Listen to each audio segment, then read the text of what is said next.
अगर आपको Docker hard लगता है तो आपके लिए मैं बहुत ही इजी बना दूंगा, एकदम इजी। बस आप ज़्यादा सोचिएगा मत। देखो, यहाँ पे जो डॉकर के बारे में थोड़ा सा समझ लेते हैं, थोड़ा सा। देखो, जैसे आपका एक होल कंप्यूटर हो गया, मतलब कि पूरा कंप्यूटर, आपको अगर उसके अंदर डिफरेंट डिफरेंट सर्वर चलाने हैं तो आपको डिफरेंट डिफरेंट सर्वर एक ही कंप्यूटर के अंदर आप चलाओगे। इससे क्या होगा कि आपके कंप्यूटर में सारे रिसोर्सेस यूज़ होने लगेंगे एक ही टाइम पे।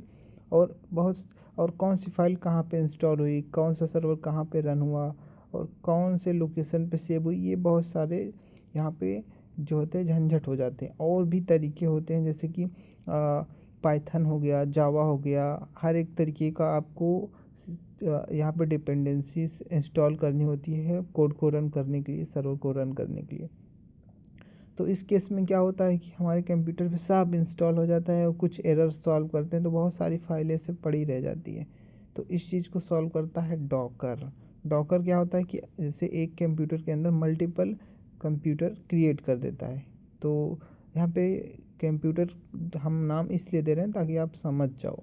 यहाँ पे बेसिकली एक कंटेनर क्रिएट होता है, उस कंटेनर के अंदर आप लिनक्स ऑपरेटिंग सिस्टम को भी चला सकते हो, या फिर आप सीधा नोड जीएस को भी चला सकते हो, या फिर लिनक्स के अंदर नोड जीएस को चला सकते हो। देखो, अब एग्जांपल से समझते हैं, अभी इतना डीप में जाऊंगा तो आपको समझ नहीं आएगा। देखो, यहाँ पे हमने एक नोड जीएस का प्रोजेक्ट बनाया सिंपल सा, और आप जैसे भी नोड जीएस का प्रोजेक्ट बनाते हो उसको बना लो, जिस तरीके का भी राउट जैसे बनाते हो उसमें नोड जीएस के प्रोजेक्ट में कुछ भी डॉकर से रिलेटेड कुछ भी नहीं करना होता।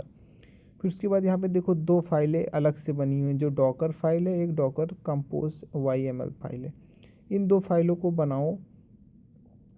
और यहाँ पे जो YML फाइल है वो कंपलसरी नहीं है, अगर बनाओगे तो अच्छा है क्योंकि ये ऑटोमेट कर देता है। देखो, हमारा ये सर्वर डॉट जेएस है और ये हमारा पैकेट डॉट जेसन है। अभी डॉकर फाइल में क्या आता है, देखो, अगर डॉकर फाइल में क्या होता है ये समझो।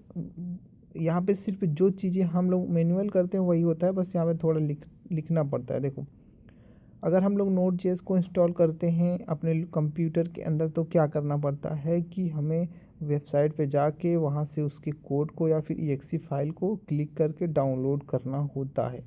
ओके, तो इस केस में ऐसा नहीं है। इस केस में हम लोग इस डॉकर फाइल के अंदर लिखेंगे फ्रॉम नोड। यहाँ पे वर्जन जो भी लेना है आप ले सकते हो।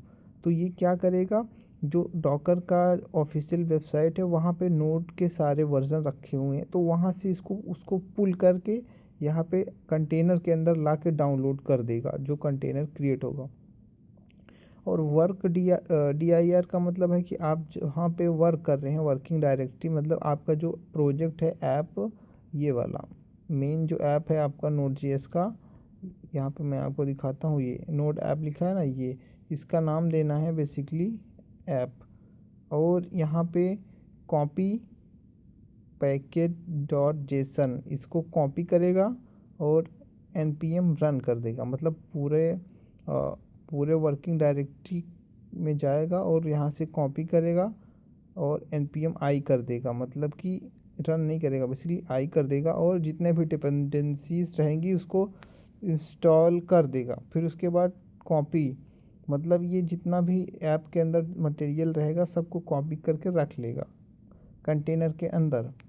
फिर एक्सपोज, पोर्ट को एक्सपोज करेगा, उसके अंदर जो पोर्ट रहेगा उसी के साथ बाइंड करके एक्सपोज करेगा। ओके, और यहाँ पे CMD ये कमांड रन हो जाएगी उसके अंदर, कंटेनर के अंदर npm स्टार्ट, और ये 3000 पोर्ट पे रन होने लगेगा।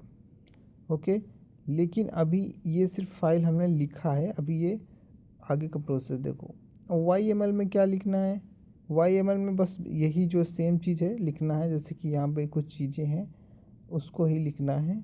ये बेसिकली होता है कि हमारे जो कंटेनर है ऑटोमेट करने के लिए। बाकी ये जो कंपोज में लिखा हुआ है इसको हम मैनुअल भी कमांड प्रॉम्प्ट के थ्रू एंटर कर सकते हैं और ये काम कर जाएगा। ये दो फाइलें क्रिएट होने के बाद बस आपको ये रन करना है डॉकर कंपोज अप -d। इससे क्या होगा कि हमारा कंटेनर बिल्ड होके और ऑटोमेटिक रन होने लगेगा।